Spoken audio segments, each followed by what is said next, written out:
Nous accueillons à présent Alicia Fernandez-Diaz et Gonzalo Castillo Alcantara pour une communication sur les peintures du Cerro de los Infantes à Pinos Puente, nouvelles données issues de l'étude de leur composition où on voit ainsi comment, avec des ensembles anciennement découverts, on peut les revisiter et apporter de nouvelles données. C'est à vous. Merci beaucoup à l'organisation. Ce travail est une révision et une réinterprétation des peintures murales du Cerro de los Infantes de Pinos Puente, Granada. Conservées au musée de Malaga, ils ont fait l'objet d'une étude dans les années 90, mais ils avaient besoin d'analyse approfondie du répertoire ornemental ainsi que du schéma de composition. La ville est située dans la province de Granada. Ce site a une longue histoire d'occupation depuis la préhistoire, puisqu'il s'agit de l'hôpital ibérique de Lurco, dont les vestiges sont documentés dès le XVIIe siècle et qui deviendra à l'époque romane le Municipium Ilurconensis. Les peintures ont été récupérées lors d'une intervention effectuée au début des années 70 sur l'une des terrasses des flancs de la colline, bien que les fouilles précoces et la manque de méthodologie archéologique nous aient empêché de disposer d'informations contextuelles sur l'emplacement exact de l'intervention avec la seule référence de son appartenance à un bâtiment touché par un incendie. Hormis cette intervention, pour laquelle nous ne disposons pas de données archéologiques, il n'y avait aucune information sur la morphologie et le développement de la ville, bien que les interventions réalisées au milieu de cette année par l'Université de Granada aient permis de documenter que les structures identifiées jusqu'à présent comme faisant partie du château de Belillos de la période de la Reconquête feraient partie du portique du forum de la ville. Elles ont permis de situer le site comme l'une des enclaves romaines les plus importantes de la province.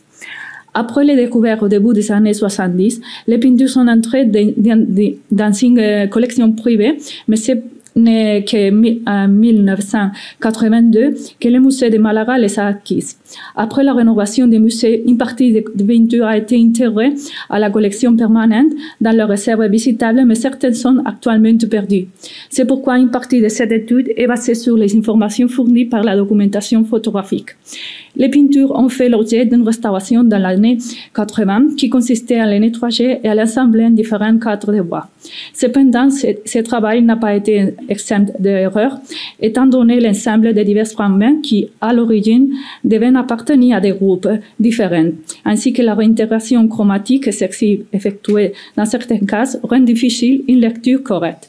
Ainsi, nous avons divisé l'ensemble en deux groupes. Au premier groupe correspondrait une partie de plusieurs candélabres très fragmentaires et une colonne qui ont été restaurés, mais dont la position ne semble pas correspondre au schéma original, mais à une zone médiane et une zone frise de transition entre la zone médiane et la zone supérieure. Nous avons documenté une petite frise probablement de caractère égyptien et un cadre de filets. Sur cette frise, à l'extrême gauche, il y a le pied d'un candélabre métallique végétalisé dont on ne peut distinguer le patte central et droite et la départ du candélabre doré. Il correspondait à des modèles similaires à ce que l'on voit à Vienne ou à Saint-Romain-en-Galles, caractéristes de production de troisième style. Dans la partie centrale, on peut voir le début d'une colonne avec une base sur laquelle se développe un feu qui imite un effet de clair-obscur avec une petite vanne et une série de filets sombres décorés de petites gouttes, ainsi que des volutes qui émergent de l'union entre la base et le feu vers l'extérieur. À côté de ces éléments, il y a un mince-filet entre le candélabre et la colonne qui semble indiquer la présence d'une autre série d'éléments végétaux. Ceux-ci sont plus détaillés dans les fragments appartenant à la tige du candélabre, dont nous disposons de 3 sections différentes que nous pouvons associer à un ou plusieurs candélabres. La structure se présente sous la forme d'un mince candélabre avec des traits qui ajoutent du volume grâce à de petits épaissements circulaires et un effet de clair-obscur sur l'un de ses côtés. Il y a des épaissements en forme de cocon végétal dont jaillissent des petits tirs à gauche et à droite, ainsi que des traces en forme d'S. La morphologie s'approche aux formes de candélabres métalliques végétalisés du troisième style, comme dans l'exemple de Gallia, Plasac, ou Keller ou Martisset, mais sans les ombrelles. Nous avons documenté sur l'un du tableau le reste d'une figure féminine dont seule une partie de la tête est conservée légèrement inclinée vers la roche, avec une sorte de coiffe ou de diadème dont on ne peut voir des traces de petites gouttes ou de perles. Ces fragments seraient semblables à d'autres sur lesquels nous avons identifié le reste d'un vêtement beurre et noir et une partie de main qui semble tenir un élément végétal, peut-être une sorte de diadème ou de guirlande. D'après la morphologie de la figure et son exécution sous fond blanc, elle ne semble pas correspondre aux éléments du deuxième groupe. Nous pensons donc qu'il est possible qu'elle fasse partie de ces groupes et qu'elle puisse être située au sommet de l'un des colonnes que nous avons documenté, car dans les seuls fragments de chapiteaux, nous pouvons voir le reste d'un élément vert qui pourrait correspondre à ces vêtements. Ainsi, la figure pourrait être type de cariatide similaire à celle documentée à la villa de Farnesina dans un ensemble fragmentaire de la décharge de Cabo Verde à Mérida ou de Bilbilis. En tenant compte de ces données, nous proposons la disposition des éléments, mais pas une hauteur approximative, étant donné le petit nombre de fragments, de sorte que l'existence d'un espace plus grand entre les colonnes et les candélabres n'est pas non plus à exclure. Nous suggérons qu'il appartenait au troisième style, probablement à une phase précoce. Quant au second groupe, les fragments conservés sont beaucoup plus grands et se limitent à une zone médiane. Ils reflètent l'existence d'un schéma de panneaux et d'interpanneaux, le premier avec un fond rouge et un encadrement avec très profilettes qui ne dépasse pas la largeur 1 cm. Les interpanneaux d'une largeur 12 cm à fond noir avec 2 filets jaunes parallèles à l'intérieur présentent deux motifs différents. Le premier est composé d'une succession de motifs végétaux et schématiques dans lesquels on peut identifier 3 formes différentes. L'un composé d'une goutte centrale entourée de gouttes plus petites imitant probablement un bijou, d'où partent des types de bifolies. Les deux autres présentent des similitudes, 4 bifolies disposées aux extrémités, en diagonale, horizontale et verticalement, et 4 trifolies avec une goutte ovale à la base. Le second consiste en un motif composé de 2 cornes d'abondance qui, dans la partie inférieure, prennent une forme végétalisée qui se termine par des ruisseaux vers l'intérieur et vers l'extérieur. Entre les 2 cornes, des volutes et un motif végétal schématique à base de traits et d'une goutte blanche. Bien que les dimensions réduites des interpanneaux et surtout l'utilisation de traits filets soient des éléments caractéristiques du troisième style, la morphologie des interpanneaux ne trouve pas de parallèle parmi les cas de ce style et leur structure rappelle plutôt des modèles non structurés documentant dans la seconde moitié du premier cycle après et au cours du deuxième cycle, comme celui de la Villa Roma à Nîmes ou à Betzicon. Nous ne trouvons pas de parallèles et nous ne pouvons que nous référer à l'imitation des bijoux que nous documentons de le deuxième style dans le triclinio 14 de la ville de Popea et que nous retrouvons dans la seconde moitié du premier cycle après, aussi bien dans la décoration des zones médianes et des plafonds dans la seconde moitié du premier cycle. C'est le cas du candélabre végétal de la maison de Salvius à Cartagena. Le second interpanneau est plus clair, car la présence des cornes de l'abondance est un élément que l'on retrouve dans l'interpanneau du milieu du premier siècle après, comme à Vez, Lyon ou dans la maison de Mitreo à Mérida, et qui se poursuit au cours du deuxième siècle, comme dans la maison de la Fortuna ou à Lucentum. Le plus intéressant de ces interpanneaux est dans la partie centrale où, avec des motifs végétaux schématiques, nous pouvons distinguer l'existence de petites boîtes avec 2 masques de théâtre dont nous avons au moins 2 appartenant à des interpanneaux différents. Dans les interpanneaux à cornes d'abondance, nous en avons conservé entre partiellement, mais nous connaissons l'existence d'un second dans lequel est conservé un petit tableau de paysage avec des colonnes qui pourraient correspondre à une ville d'Imbilia.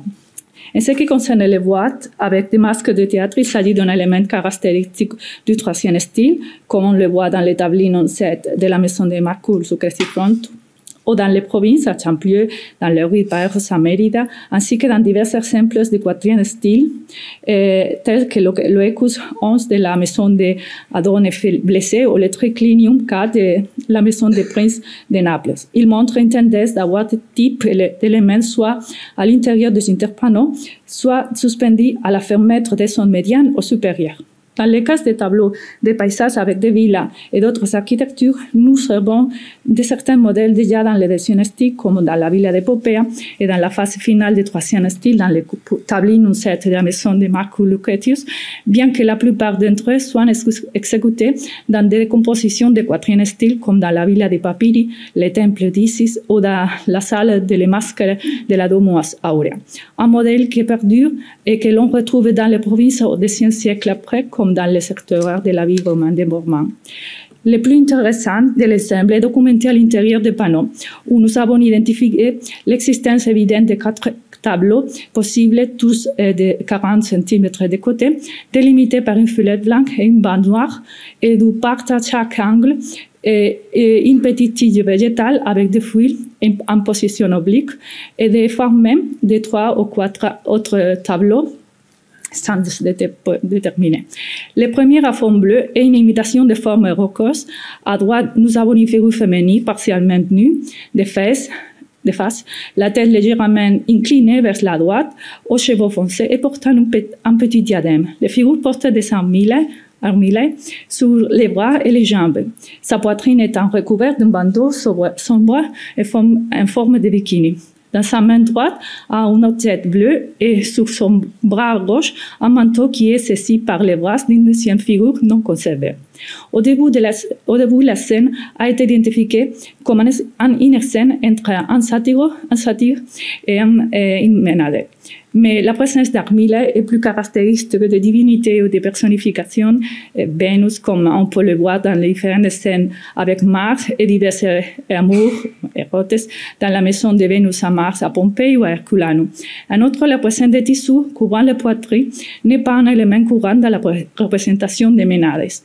Et bien que nous le trouvions associé à des figures féminines dans des scènes érotiques ou même à des athlètes. L'association de ces vêtements avec les bracelets ainsi que la présence d'un plan d'eau à ses pieds indique que nous avons affaire à une représentation de Vénus anadyomène dont la représentation se retrouve aussi bien dans la peinture que dans les sculptures comme dans la maison des princes de Naples ou dans la maison de Vénère à Bikini.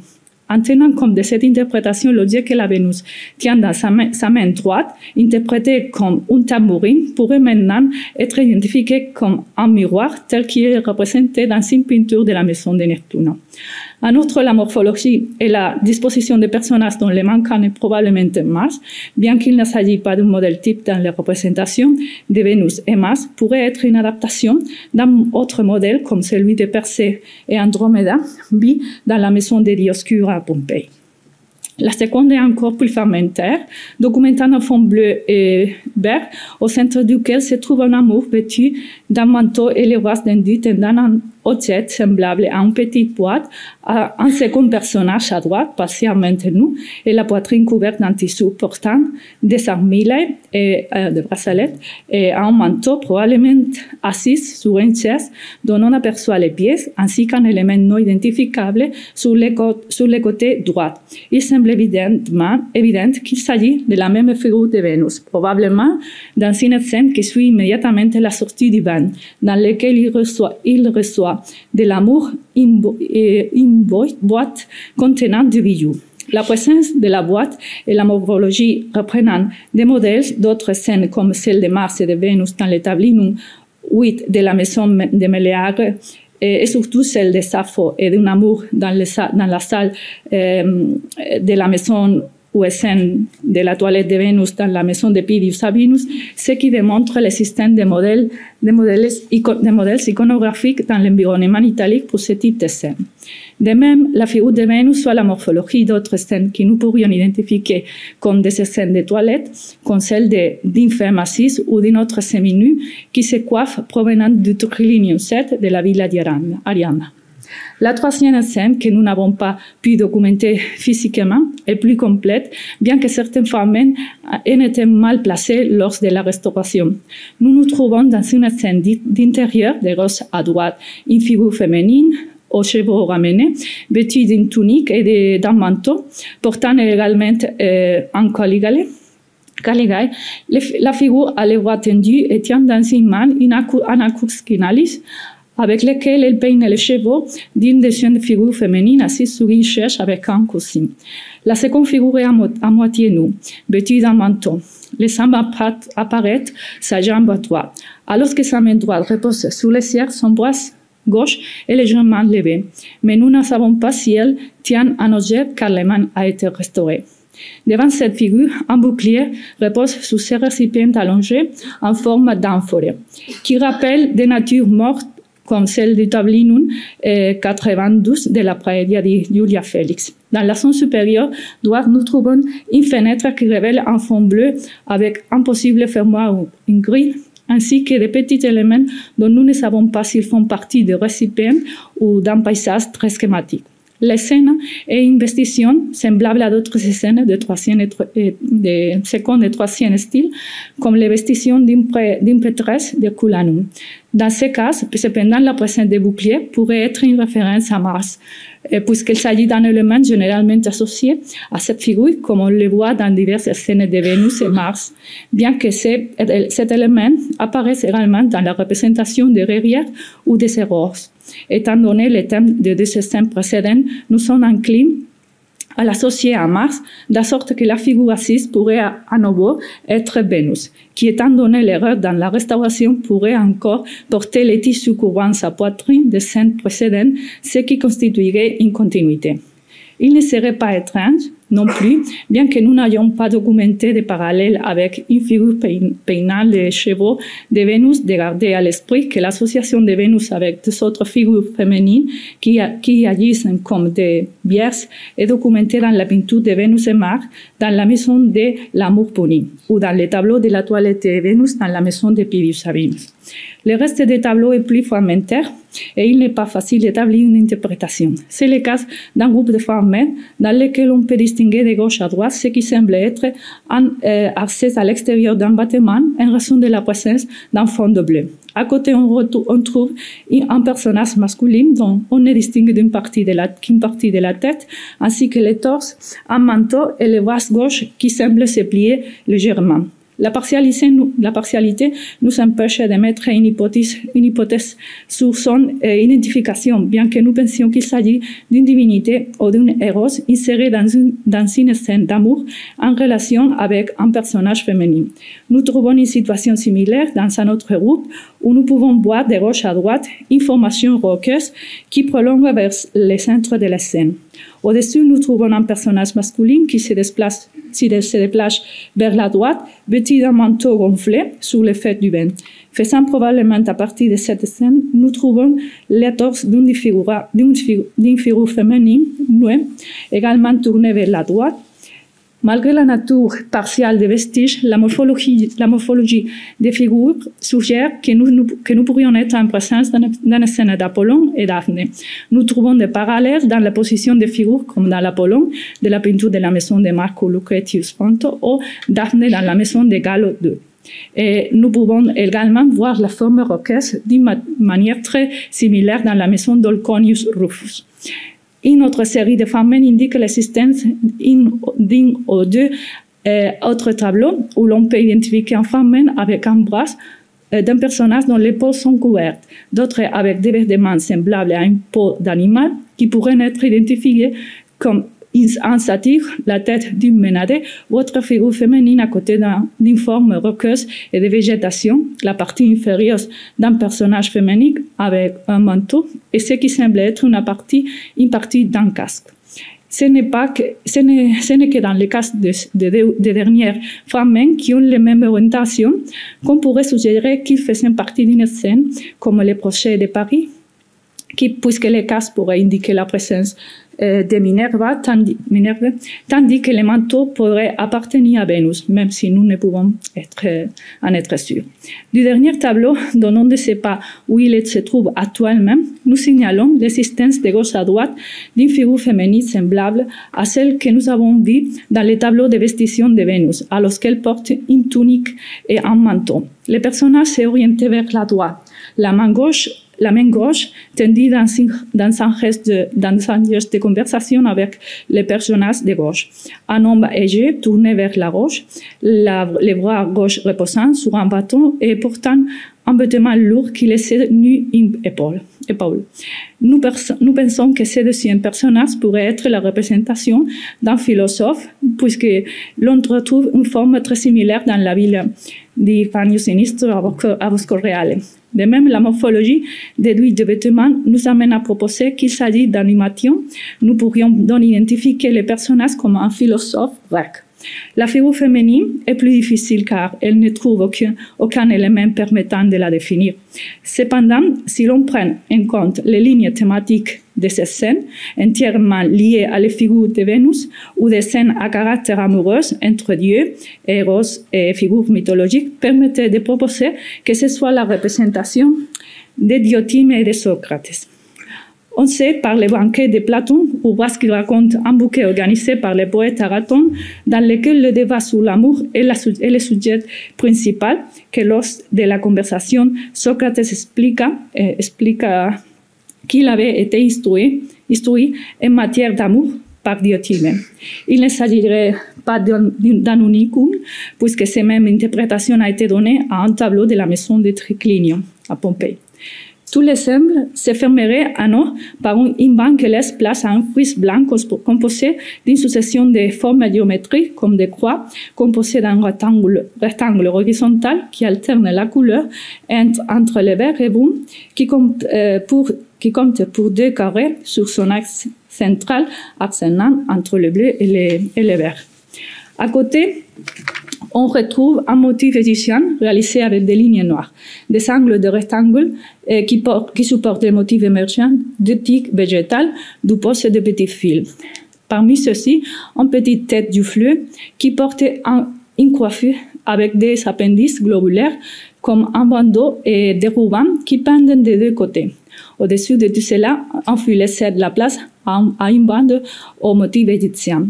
Concernant les motifs égyptiens de la frise, nous documentons sa morphologie parmi les modèles de 3e style, aussi bien de la face du 2A, comme dans la pièce 6 de la Villa dei Misteri, que de la phase 2B, dans la pièce 2 de la maison de Julius Polybius et dans le triclinium de Trevius Valen. On ne trouve cependant pas de modèles similaires parmi les formes documentées dans les provinces, tant en Gallia qu'en Hispanie.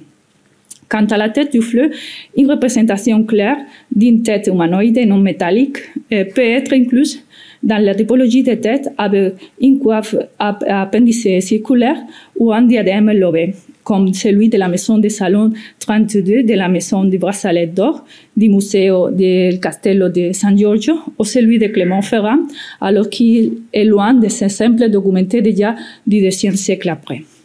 Conclusion, nous avons prévu une restitution avec un schéma de panneaux et interpanneaux terminé à nous par une frise dans lequel chacun des panneaux comporterait une de ces scènes sans pouvoir en déterminer le nombre total par mur et son organisation. Cependant, cela pourrait être l'hypothèse la plus exacte si l'on prend en compte les parallèles existants que l'on voit dans la phase de B du 3e style, tant dans le domaine funéraire comme les tombeaux de Servilia à Carmona, que dans le domaine domestique, dans la décharge de Blanes de Mérida, ou de la triclinium de maison de Lucius Vetutius Placidius, de la maison du Centaure, et de Pidius Sabinus. Parmi ceux-ci, nous signalons la maison de Lucius Vetutius Placidius, puisqu'il présente également des petites scènes au centre des panneaux. En conclusion, nous observons que tant le schéma que la plupart des éléments documentés répondent aux caractéristiques de production de la phase 2B du 3e style. Cependant, le programme et l'organisation présentés par les motifs des interpanneaux, les représentations des scènes, ainsi que l'existence d'éléments plus typiques du quatrième style, comme les cornes d'abondance à l'intérieur ou la présence de petits paysages architecturaux dans les interpanneaux suggère qu'il est d'un ensemble influencé par les nouvelles tendances décoratives de la seconde moitié du premier siècle. Après, merci beaucoup.